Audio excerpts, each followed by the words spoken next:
Behold the beautiful taiga, its vast forests unmatched by any other. It covers the northern regions of planet Earth. Deep in the forests, we find the Canadian lynx. As you can see, it is slightly larger than the domestic cat. With its great night vision and paws well adapted to its life in the snow, it makes a supreme hunter.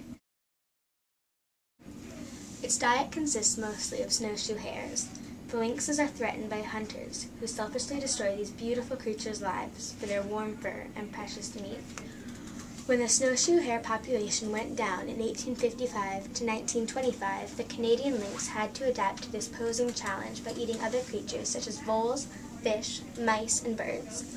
But since the lynx was so used to the snowshoe hare, it had a hard time slaying these morsels. So it has adapted by acquiring heavy paws to run in the snow and very long legs. Join me as I travel to the home of a playful river otter, the rocky shoreline of a small stream.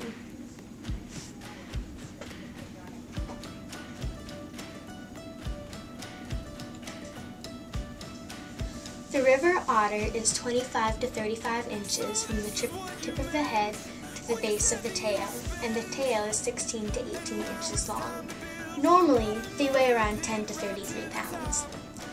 River otters have a coat that is 2.5 inches thick and has two different types of textures, the dense undercoat and protective overcoat. It has webbed feet, small ears, and a diet consisting of fish, shellfish, crustaceans, snails, beetles, amphibians, and other mammals. Some of its adaptations include guard hairs to keep it from freezing and scent glands to mark territory and defend itself, in a way similar to a skunk. Now we see the powerful bear at the side of a babbling stream, looking for fish to eat. The black bear is 220 to 594 pounds and can run up to 25 miles per hour. It is 5 to 6 feet from the nose to the tail and 32 to 38 inches from the top of its shoulder to its enormous paws. A female has 2 to 3 young in her lifetime. Cubs are blind and helpless at birth, and they weigh a tiny 8 to 11 ounces. The male doesn't help with raising the cubs. Instead, he finds a new mate. The black bear has adapted to its harsh environments in many ways, including short claws for climbing trees and many layers of shaggy fur to keep warm. They live in the forests of the taiga, among many trees and other plants such as the balsam fir, an evergreen tree that grows 40 to 80 feet tall. To support the tree's giant canopy, it has a very wide, sturdy base and a narrow, slender spear-like top. These amazing trees can live up to 200 years, but they couldn't live that long without adapting to their freezing home. They grow crooked to avoid the high, Arctic winds and to keep warm.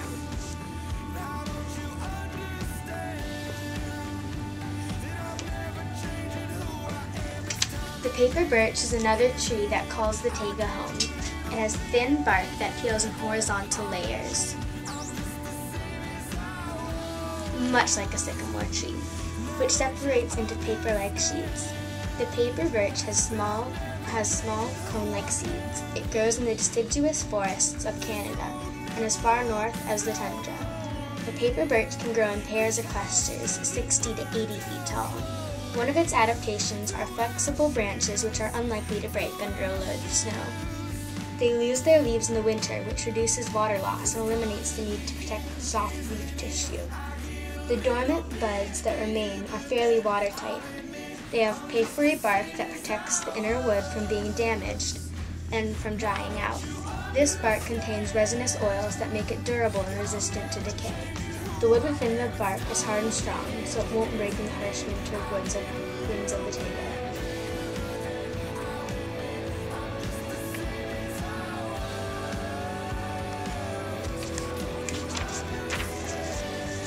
This is the Douglas fir, a 40 to 60 foot tall pine.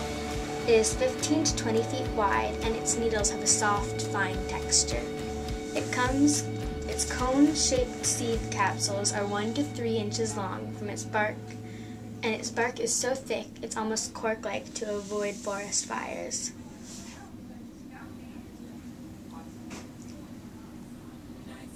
The taiga is full of beautiful, strong, and powerful plants and animals, with its gorgeous paper birches to its fierce black bears. The taiga is a wonderful biome and deserves a place on this planet, but regardless is being chopped down by mindless humans and is in danger. See what you can do at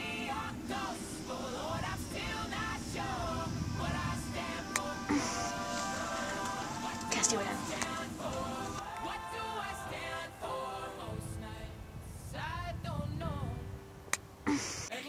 Take 3. Entire script. I can't make.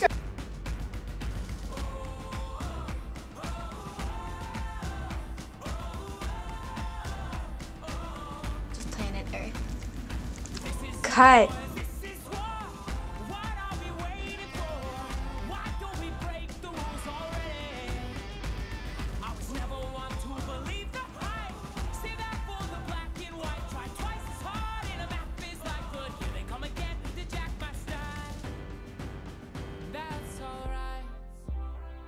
Found a martyr in my bed tonight. Stops my bones from wondering just who I am, who I am, who I am. Oh, who am I?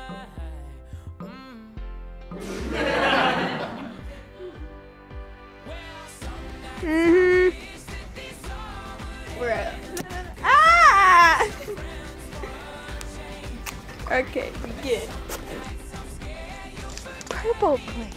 See, it's purple, isn't it, pretty? What's wrong? Look against my skin. Purple. What voice? Oh, that one? Okay, action. I mean, scene 1, take 3, action. Scene 1, take 3, action. Hey, that's